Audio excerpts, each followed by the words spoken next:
வர்ற தேர்தலில் எழுதி வச்சுக்கோங்க.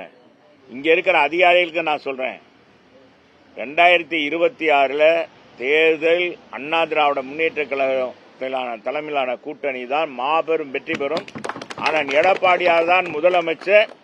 இன்னைக்கு எந்தெந்த அதிகாரி தவறு பண்றாங்களோ அந்த அதிகாரிகள் நிச்சயமாக சிறைச்சாலைக்கு போவாங்க, நிச்சயமாக நடவடிக்கைக்கு உள்ளாவாங்க. அது எந்த அதிகாரியாக இருந்தால் எந்த ஐஏஎஸ் அதிகாரியா இருந்தாலும் சரி, அது பிடிஓவா இருந்தாலும் சரி, பிஓவா இருந்தாலும் சரி, எல்லா அதிகாரிகளும் பதில் சொல்லி ஆக வேண்டும் என்பதை தெரிவிச்சுக்கிறேன். எங்க அண்ணன் தான் முதலமைச்சர், அதிமுக தான்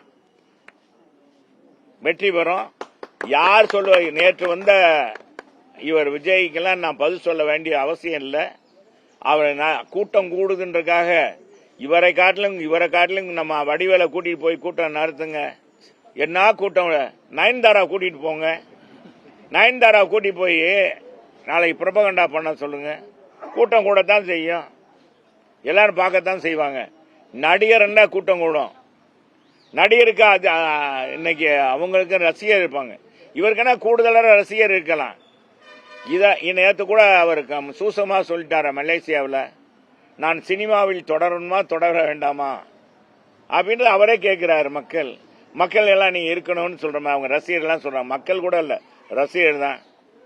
சரி பார்ப்போம். ஏன் முழுமையா நான் சொல்லிட்டா அது விட தெரிஞ்சிடும். எப்பவுமே சஸ்பென்ஸ் வைக்கணும். என்னன்னா அப்படிதான் சஸ்பென்ஸ் வைக்கணும்னு தான் சொல்றாரு. அப்ப அவருக்கே தெரியுது. இது சும்மா எல்லாமே நல்லா தாங்க. ட்ரெய்லர் பாத்தீங்கன்னா இந்தியன் படம் 2 படத்தை பாருங்க, என்ன விளம்பரம் என்ன மாதிரி இருந்துச்சு. மக்கள் என்ன நினைச்சாங்க? எல்லாரும் எம்ஜிஆரா மாற முடியாது. வானத்தில் ஒரு சந்திரன், பூமியில் ஒரு ராமச்சந்திரன் ஒருத்தர் தான். காவியத்தில் ராமச்சந்திரன் இருக்கலாம். எம்ஜிஆரா எல்லாரும் ஆகணும்னா ஒன்னும் நடக்காது. சும்மா பாக்குறது கூட்டம் கூடும் எல்லா இடத்துக்கும்.